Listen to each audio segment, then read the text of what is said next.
We all know the saying video games aren't fun anymore. It's all the same games every time, uninspiring multiplayer team shooters, overly ambitious AAA games that are set up to fail, or the Fortnites and the Call of Duties and the FIFAs and the CSGOs and the League of Legends. We don't want to play more of that, do we? Those genres are seriously oversaturated, riddled with microtransactions and terrible matchmaking, bugs, cheaters, and a 2 years worth of salary to buy the actual game. Because of that, AAA games and studios have been seeing a massive fall in its industry. We saw how Concord was shut down in just a week of it being released, the disappointment for Star Wars Outlaws, and for me, the one that hurt the most was Battlefield 2042. I was actually looking forward to an actual fun Battlefield when they teased the trailer with a rendezvous after its relatively underwhelming predecessor. Turns out, Battlefield 2042 was a big mess. So how do we enjoy games in 2024? Not to say that 2024 is a bad year for games. In fact, it was a year for no games. But we saw some good games that came out this year like Persona 3 Reload, Metaphor ReFantazio, Silent Hill 2 Remake, Helldivers 2, and some other good roster of games. But what if we have limited spending? What if we can't drop $50 to $70 on a game?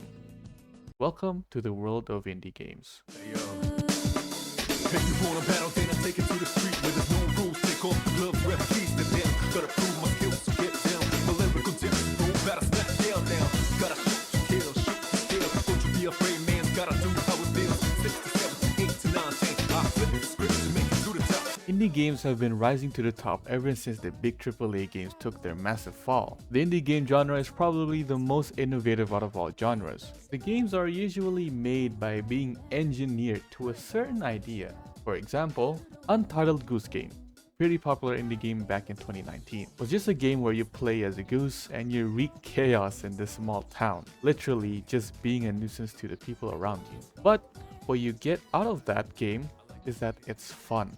It's fun just running around being a goose and literally making people's day worse. It's such a simple concept, but you get so much fun out of it. Indie devs somehow will take a pretty cool concept and translate it into a fun game. That's why a lot of indie games are getting more and more recognition nowadays because they're able to make a fun game.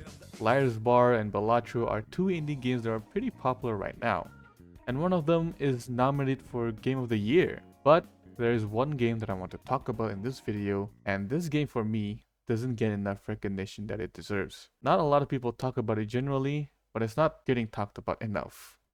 That game is Holocure.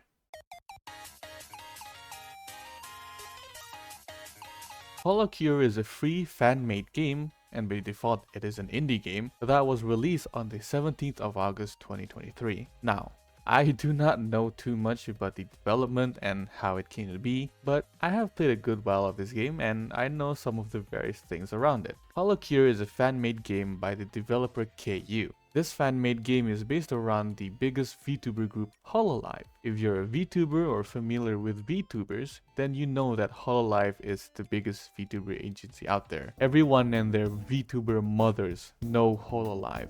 Since this is a Hololive fan-made game, the name makes sense. When this game was released, the VTubers from Hololive played the game and that's how I was exposed to it. From their streams, the game looks fun. It took inspiration from another popular indie game at that time, Vampire Survivors. Holocure can be described as a roguelike arcade game where you can choose different VTubers from Hololive and you basically kill waves of enemies from all directions. It has the same mechanics as Vampire Survivors where every time you level up, you can increase your stats to make you stronger, get different weapons to diversify your attacks, or to get the items to help you survive longer. In this game, there are multiple stages that you can choose from, with the difficulty getting harder each time you finish a level. Each stage roughly lasts about 20 minutes. In other words, I can last longer in Holocure than lasting longer in bed. In my experience with Holocure, the game was definitely what you can call fun. Every time that I have some sort of time to spend, I can just boot up Holocure and easily spend around 1 to 3 hours playing it, and every time I played, I seriously enjoyed it a lot. In times where now I can barely enjoy anything because, life itself, Holocure was probably the only guaranteed thing that can make me enjoy the free time that I have. Not to say that I don't have a lot of free time, but a good way to enjoy the time that I have, Holocure was always one of the biggest solutions for me. In contrast, the Persona series, which I fully enjoy and probably one of my favorite series of video games of all time, I can only play once. When I play Persona, I have to play it from the start till the end, basically in one sitting. Now, obviously, I can't do that more than a single time. It takes probably around 100 hours to complete a Persona game. And if I didn't 100% the game, then I won't try to attempt it. There's just no use of doing that. Unless you guys want to watch that kind of video. Holocure is a free fan-made indie game, and it surprisingly has a lot of content. Obviously, with every new generation of Hololive VTubers that are coming out practically every year now, it's like a cheat code for the dev. But every time the dev puts a big update out, it comes with new characters, new items, new mechanics. It's like this dev puts a lot of care and effort into this game despite not being paid. Unlike many other studios out there, which are multi-million-dollar studios by the way. What makes the game fun for me? It's the replayability, the content, how simple it is, and how well it runs. And obviously, Holocure ticks all of those boxes. Like I said before, with every update that it comes out, it's definitely going to reel me back in, trying out every new character, trying out every stages, and trying to complete the stages with different characters every time. Also, just enjoying all the new mechanics and items. The game also doesn't need an Intel i9 core processor and an RTX 4090. It runs with most systems. The game is very light because of the pixel graphics and it's super well optimized. If you see the spec requirements for the game, it doesn't even need 1GB of RAM, and it only takes up around 250MB of space. It's insane for a game this small to play and look so good. Proof that style in games is important and not only how realistic it looks. The game as of right now is definitely in a really good state, which I recommend for all of you to play right now. It has made so many quality of life changes, and they also added base building into it. Like, that is so out of place for a roguelike arcade game, but hey, you know, I'm all here for it. They also added a game mode which is similar to another terrible, horrible game.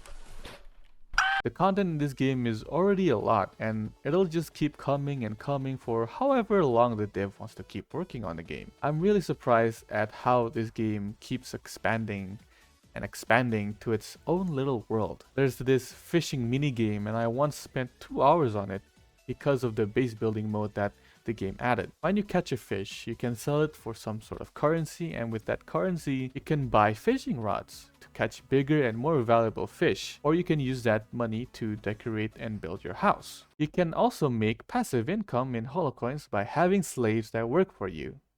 But even though it's such a simple minigame, it's so addicting because of the minigame itself. But what you can do with the result of that minigame is a lot of things in the game. It's the simplicity of its gameplay and the content which makes it a fun and an enjoyable game. The gameplay is literally dodging and shooting everything that moves, but what goes into it, like the weapons, the characters, the art, the music, and the various mechanics it has, makes it a very enjoyable experience whenever you boot up the game for hours on end. Also, what I find really cool about the game is that it has a lot of references from the Hololive VTubers. It's very cool and it's very nice to play as your favorite Hololive VTuber in the game, which adds on to the experience. I, for one, do not know a lot of the references because I do not watch all of the Hololive VTubers, and for the references, it's not something really you need to know about to enjoy the game fully, because you don't really need to watch the Hololive VTubers and all that stuff to fully enjoy the game. The game itself, for a free indie game, might I remind you, is so fun. The dev is so smart in adding the new additions in the game. The content doesn't feel underwhelming or too overwhelming for new players. It's just the perfect kinds of additions every time. Holocure is a game that I will continue to play for a long time, and I will play more. I hope you guys will support the developer and try out the game for yourself. Trust me, it costs nothing to try it, literally. The game is so light, I can just blow it away with my breath. So please do try it, support the developer, and play Holocure. Thank you.